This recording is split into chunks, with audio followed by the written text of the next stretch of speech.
नमस्कार बच्चों, संस्कृत ज्ञान चैनल में आप सबका स्वागत है।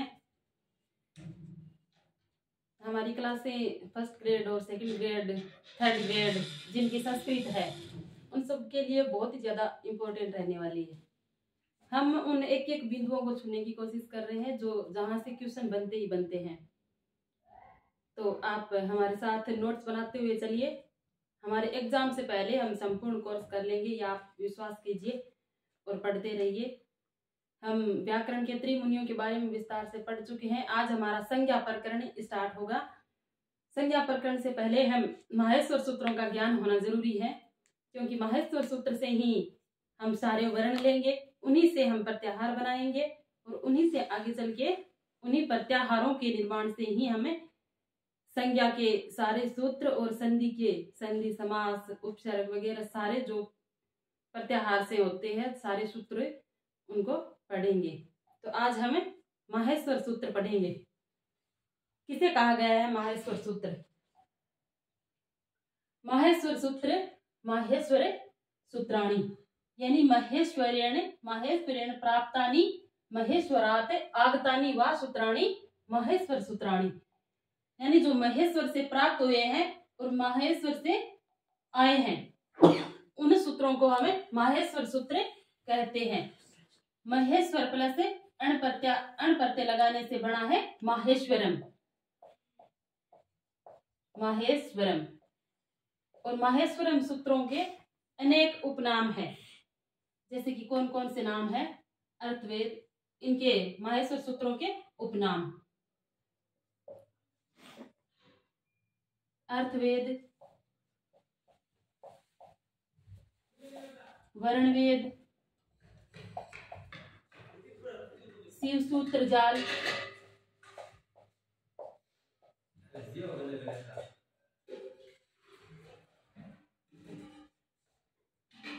अक्षर समामनाय,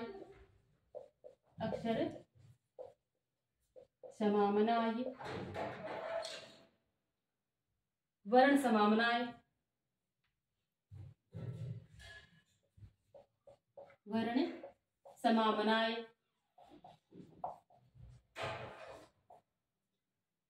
चतुर्दश सूत्र,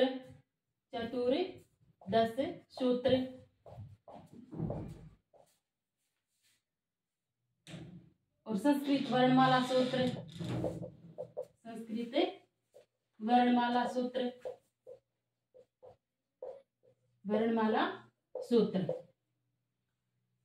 माहेश्वर सूत्रों के अनेक उपनाम हैं। इनको अर्थवेद कहा जाता है, क्योंकि वर्णवेद कह दिया जाता है, वर्ण उत्पन्न हुए हैं इनसे। शिव सूत्र जाल कह दिया जाता है, क्योंकि भगवान शिव के डमरू बजाने से उत्पन्न हुए हैं। अक्षर समामनाय कहा जाता है, क्योंकि इनमें सारे के सारे अक्षर या वर्ण आ जाते हैं, वर्ण समामनाय कहा जाता है। चतुर्दश सूत्र कहा जाता है, क्योंकि इसमें 14 सूत्र हैं। और संस्कृत वर्णमाला सूत्र भी कहा जाता है, क्योंकि पूरी की पूरी संस्कृत की जो वर्णमाला है वो पूरी माहेश्वर सूत्रों में समाई हुई है। और अब हम देखते हैं कि ये कैसे माहेश्वर सूत्र उत्पन्न हुए। पाणिनि के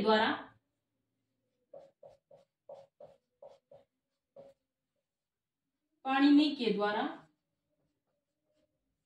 जो सनकादि आदि ऋषि थे, सनकादि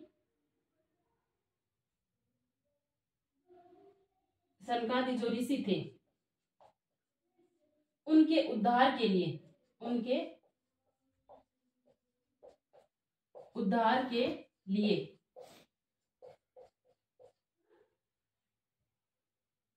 नृत्य के पश्चात रुक करके जब विराम अवस्था में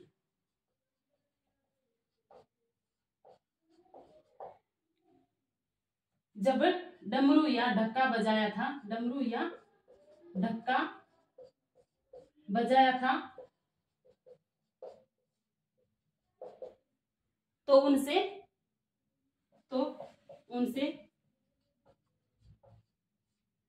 यानी 9 और 14 बार, 9 + 9 पंचवारम, यानी पहले 9 बार और बाद में 5 बार जब ढक्का की ध्वनि से जो सूत्र निकले थे उनसे जो 14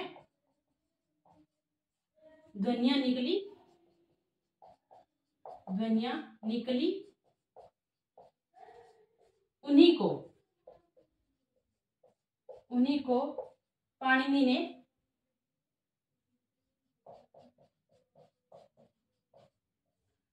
ने लेखनबद्ध किया, और यही सूत्र है वो माहेश्वर सूत्र कहलाए। यानी पाणिनि के द्वारा जब सनकादि आदि ऋषि थे, उनके उद्धार के लिए जब नटराज की अवस्था में नृत्य करने के बाद में रुक करके जब डमरू बजाते हैं, तो पहली बार में 9 बार में बजाया और दूसरी बार में बजाया तब 5 बार में। पहले 9 ध्वनियां निकली और फिर 5। इनको आपको याद रखना है, नव पंचे वारम। तो इस प्रकार 14 ध्वनियां निकलती हैं, और उन ध्वनियों को पाणिनि ने लेखनबद्ध किया, और उन्हीं को क्या कहा गया? अर्थवेद, वर्ण वेद, शिव सूत्र जाल, अक्षर समामनाय या माहेश्वर सूत्र या वर्ण समामनाय, चतुर्दश सूत्र या संस्कृत की वर्णमाला सूत्र कहा गया। जैसे इनका एक श्लोक में क्या है, नृत्यावसाने, भगवान शिव ने नृत्य करने के पश्चात जब रुकते हैं, नृत्यावसाने नटराज राजो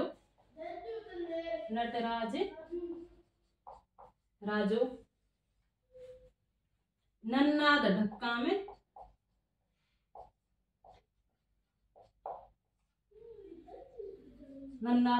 नव पंचवारम।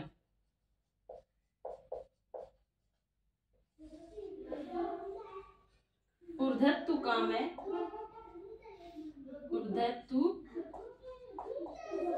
काम है सनकादि सिदाने।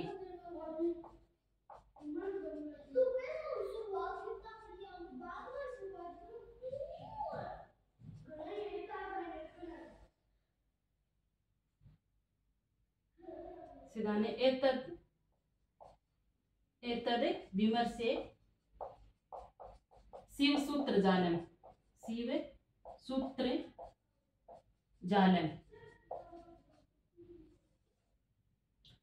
इस प्रकार से इसका अर्थ यही है जो मैंने ऊपर लिखा है कि नृत्यावसाने, नृत्य की अवस्था में, अवसान का मतलब है रुकना। नृत्य करने के पश्चात जब भगवान नटराज रुकते हैं, और नन्नाद यानी बजाना, ढक्का यानी जब हाथ में जो ढक्का था, डमरू था, उनको जब बजाते हैं तो कितनी बार बजाया? नव पंचे वारम, 9 और 5 बार बजाया था। ऊर्धत्तु काम है सनकादि सिदाने, यानी उद्धार के लिए। किसके उद्धार के लिए? सनकादि जो ऋषि हैं उनके उद्धार के लिए जब डमरू बजाते हैं 9 और 5 बार, तब उनसे जो ध्वनियां निकलती है, शिव सूत्र निकलते हैं। उन्हीं शिव सूत्रों को पाणिनि ने लेखनबद्ध किया, और उन्हीं के प्रत्याहारों के निर्माण से फिर क्या करते हैं, पाणिनि ने पूरी व्याकरण लिखी। तो ये हमारा सामान्य परिचय था। अब हम माहेश्वर सूत्र लिखेंगे और उनसे प्रत्याहार का निर्माण करना सीखेंगे।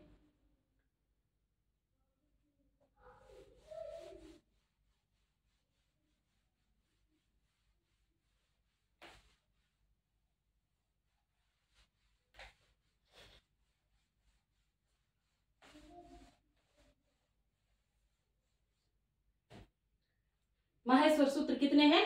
14 माहेश्वर सूत्र हैं, जिनको हम एक तरफ लिख लेते हैं। जैसे पहला है ए ई उ णे, रील री कै, री ली कै, ए ओंगे,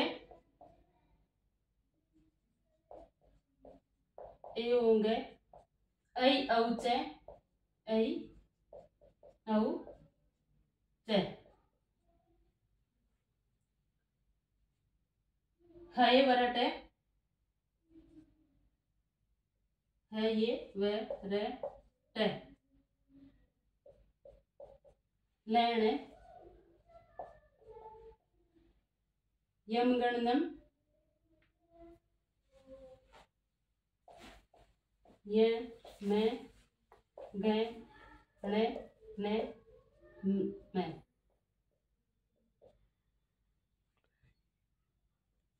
जय व ये,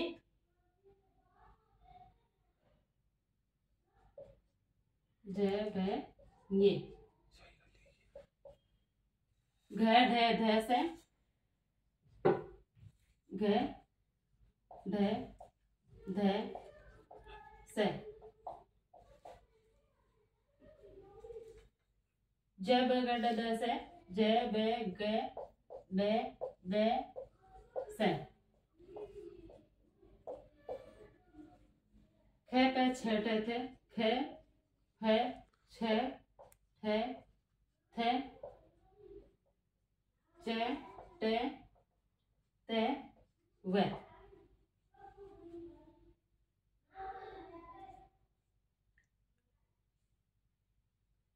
फिर है क प ये क प ये। स र स स स र।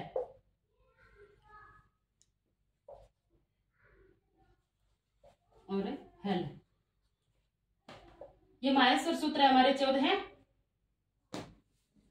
ए ई ऊणे रील रीके ए ओंगे आई औचे हये वरटे लेने यमगणनम जब ये घ ढ ध से जब गडे द से खप छठत चट तेवे कह पे ये सरे हेले। ये 14 माहेश्वर सूत्र हैं। इनका ये क्रम है जो भगवान शिव के डमरू से ध्वनियां निकली थी। ये 14 ध्वनियां हैं। तो अब इनमें हम देखेंगे कि ये जो अंतिम वर्ण है, इन सब के जो अंतिम हल वर्ण है, इनको हम इन्हें वर्णों में नहीं गिनेंगे, इनकी इत संज्ञा हो जाती है। ये केवल प्रत्याहार के निर्माण के लिए ही काम में लिए जाते हैं। तो इनमें इत संज्ञक वर्ण कितने हैं? सबसे पहले देखेंगे हमें, ये केवल इत संज्ञक वर्ण है। इत संज्ञक वर्ण, इत संज्ञक वर्ण हमारे 14 सूत्र हैं। तो कितने होंगे? हल इत संज्ञक वर्ण है। हल इत कितने हैं? तो होंगे 14। एक हमारा यहाँ लण सूत्र में इस ए का भी रह प्रत्याहार के लिए इस ए का भी लोप हो जाता है। ये भी इत संज्ञक वर्ण है, तो बीच में इस ए का लोप होता है। तो इसको हमें एक हमारा अच इत संज्ञक वर्ण है। अच इत कितने हैं? 1।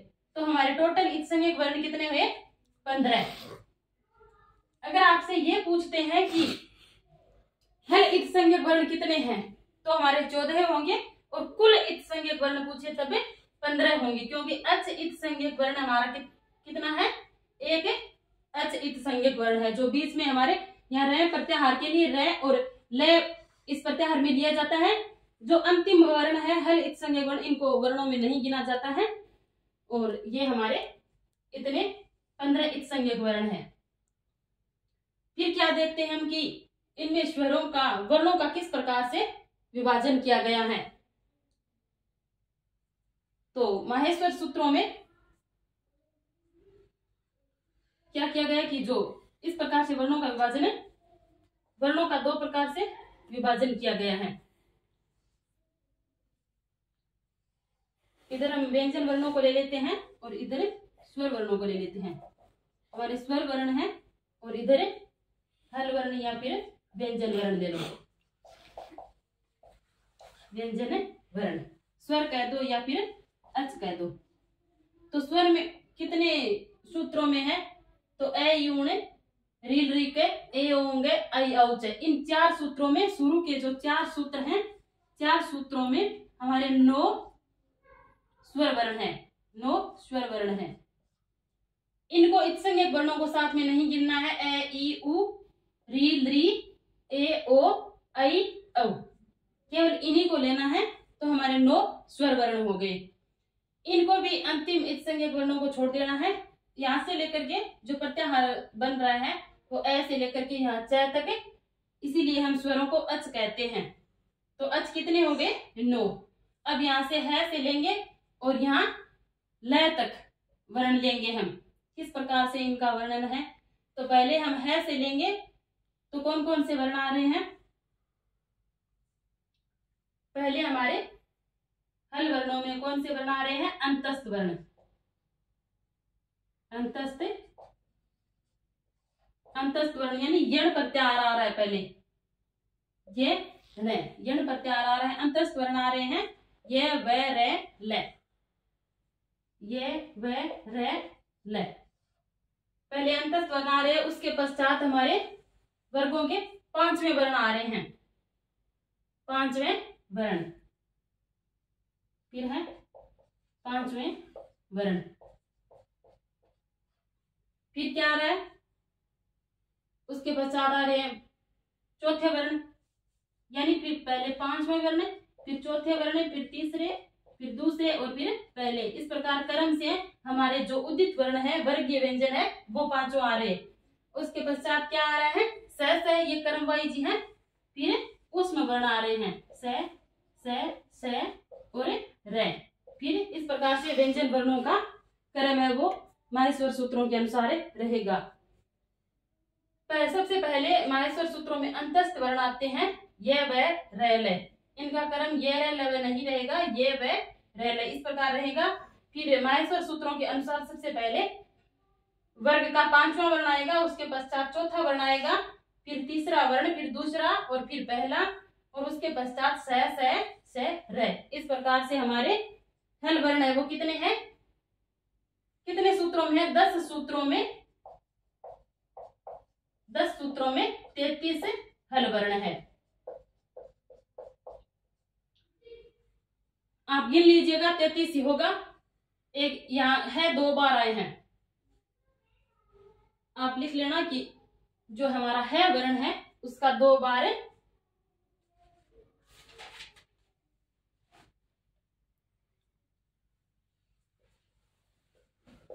है वर्ण 2 बार आया है, 2 बार आया है। एक हमारा जो अंतिम इत संज्ञक वर्ण है, अंतिम इत संज्ञक वर्ण, अंतिम इत संज्ञक वर्ण, इत संज्ञक वर्ण कौन सा अंतिम इत संज्ञक वर्ण है, तो यह है ण, एक तो यहाँ आया है और एक यहाँ पर आया है, तो अंतिम इत संज्ञक वर्ण है वो ण, ये भी 2 बार आया है, 2 बार आया है। तो कौन कौन से वर्ण है वो 2 बार आए हैं, एक तो है वर्ण है वो 2 बार आया है, यहाँ पर आया है और यहाँ पर आया है वर्ण का 2 बार आगमन हुआ है, और एक नए वर्ण का ण संज्ञक वर्ण है और है वर्ण है। तो इस प्रकार से हमारे माहेश्वर सूत्र हैं। और अब हम आगे क्या है कि प्रत्याहार बनाना सीखेंगे।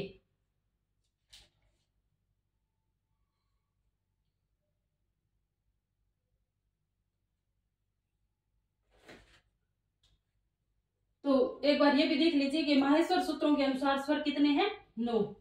इनको याद रखना, माहेश्वर सूत्रों के अनुसार, माहेश्वर सूत्रों के अनुसार स्वर कितने हैं, तो वो है 9। और वर्णमाला के अनुसार, वर्णमाला के अनुसार कितने हैं, संस्कृत में 13 वर्ण। और पाणिनि के अनुसार, पाणिनि शिक्षा के अनुसार, पाणिनीय शिक्षा के अनुसार वर्ण, ये स्वर वर्ण कितने हैं, तो या तो 21 है या फिर 22 है। अगर लृ को प्लुत मानते हैं तब तो 22 है, और लृ को प्लुत अगर नहीं मानते हैं तो 21 स्वर वर्ण है। यह हम पूरे विस्तार से पढ़ेंगे इन स्वरों के वर्ण के बारे में, लेकिन अभी हम प्रत्याहार बनाना सीखेंगे।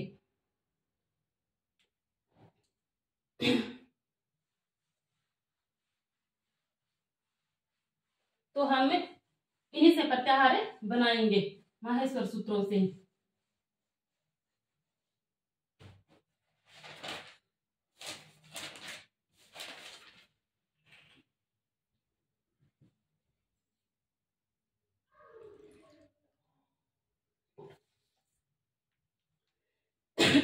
अब हम प्रत्याहार बनाएंगे। सबसे पहले हम कौन सा प्रत्यय लेते हैं, प्रत्याहार बनाते हैं अण।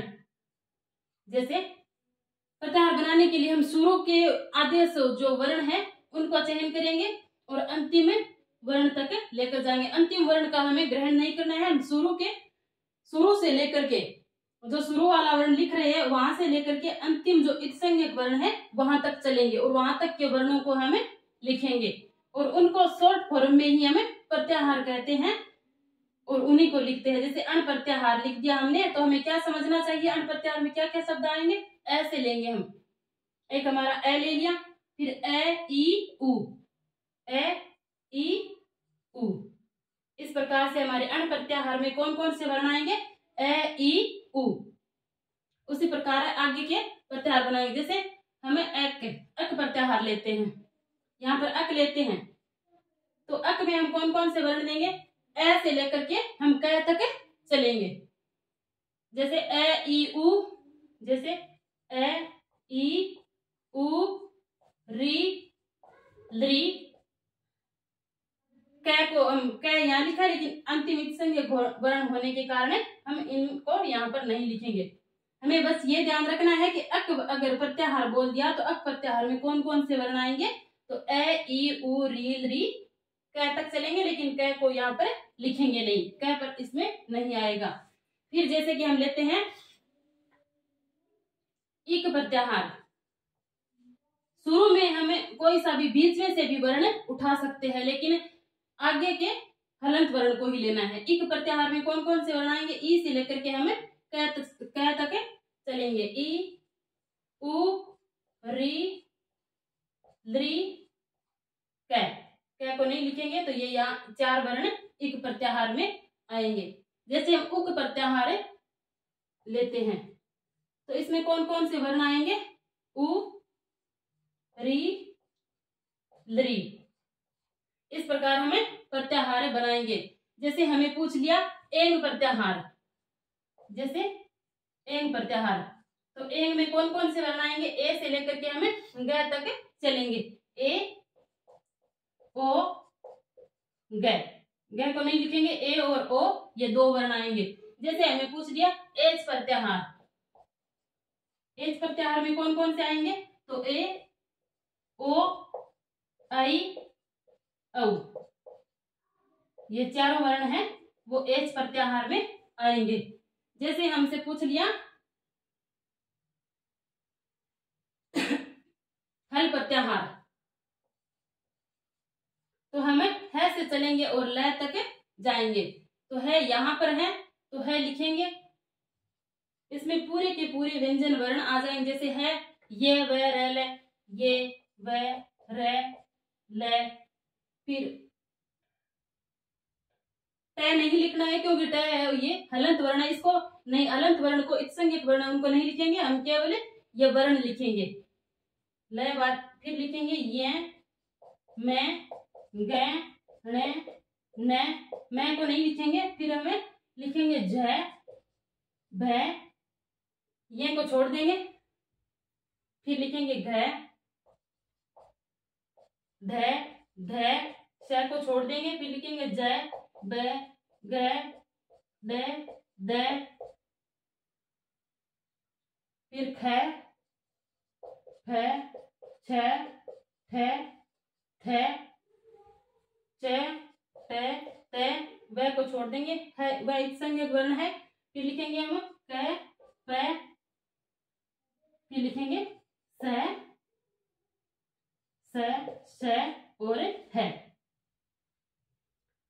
भले यहाँ का ग्रहण कर लो या फिर वो ही ग्रहण कर लो, वो सही रहेगा। ये है वो, इसका दो बार उपदेश हुआ है क्योंकि ये प्रत्याहारों के निर्माण के लिए हुआ है, इसलिए आप एक को छोड़ दीजिए, दो बार लेना जरूरी नहीं है। ये हमारे हल वर्ण में पूरे के पूरे 33 व्यंजन वर्ण आ जाते हैं, इसीलिए व्यंजन को हल कहा जाता है। और हमारे अच प्रत्याहार में जैसे कि अच प्रत्याहार है तो हम कौन कौन से वर्ण लेंगे, ए ई उ, ए ई उ री ली ए ओ आई औ। ये हमारे 9 के 9 पूरे अगर अच आ जाते हैं, इसमें स्वर आ जाते हैं तो इसी कारण स्वरों को अच कहा जाता है। अब आप प्रत्याहार का निर्माण करना सीख गए होंगे। जैसे कि और बता देती हूँ आपको, ये यण प्रत्याहार है। जैसे कि यण प्रत्याहार हमने यहाँ से ये ग्रहण किया, यण प्रत्याहार में कौन कौन से वर्ण लेंगे? तो ये, व, र और ल। ये वर्ण यणों अंतस्था, जो अंतस्थ वर्ण है वो सारे के सारे यण प्रत्याहार में आ जाएंगे। अंतिम संज्ञक वर्ण का ग्रहण नहीं करेंगे। जैसे कि हमने ये प्रत्याहार लिया, जैसे ये, तो हम इस ये से लेकर के ये तक ग्रहण करेंगे तो कहां तक आते हैं? ये, मैं, गे, न, फिर जय, भ, ये, यहां तक ये प्रत्याहार आ जाता है। फिर अगर हम ये और ये प्रत्याहार लेते हैं तो हम इस ये से लेकर के इस ये तक ग्रहण करेंगे। यानी जो हमारे अंतस्थ वर्ण है और उष्म वर्ण है उन सब को छोड़ करके ये जो ये और ये प्रत्याहार आता है उनमें पूरे के पूरे व्यंजन वर्ण आ जाते हैं। पूरे वर्गीय व्यंजन है कौन से प्रत्याहार में आते हैं? अगर आपसे पूछे कि पूरे वर्गीय व्यंजन कितने हैं? 25, जो 5, 4, 3, 2, 1 के क्रम से माहेश्वर सूत्रों में चलते हैं वो किस प्रत्याहार में आते हैं? तो ये और ये प्रत्याहार में हमारे पूरे के पूरे 25 व्यंजन वर्ण आ जाते हैं। उसी प्रकार से हमें यदि हमसे पूछ ले कि घस प्रत्याहार पूछे तो कौन कौन से वर्ण आएंगे? जैसे घ, ढ आ जाएंगे। जैसे हमें जस प्रत्याहार पूछ ले, जैसे ये जस प्रत्याहार पूछ लिया तो हम जैसे चलेंगे और इस स तक फिनिश कर देंगे। तो जय, ब, ग, ड, द वर्गीय व्यंजनों के वर्गों के तीसरे वर्ण है वो जस प्रत्याहार में आ जाएंगे। जैसे हमसे खर प्रत्याहार पूछ ले तो हम ख से चलेंगे। जैसे खर प्रत्याहार ये बहुत बार पूछा जाता है तो ख से चलेंगे और र तक वर्ण लेंगे। तो ख, फ, छ, ठ, त, ख, प, छ, ट, थ, च, ट, त, फिर वह को छोड़ देंगे, फिर क, प, स, र। इसमें कौन कौन से वर्ण आ जाएंगे खर प्रत्याहार में? तो वर्गों के दूसरे पहले वर्ण और हमारे उष्म वर्ण स,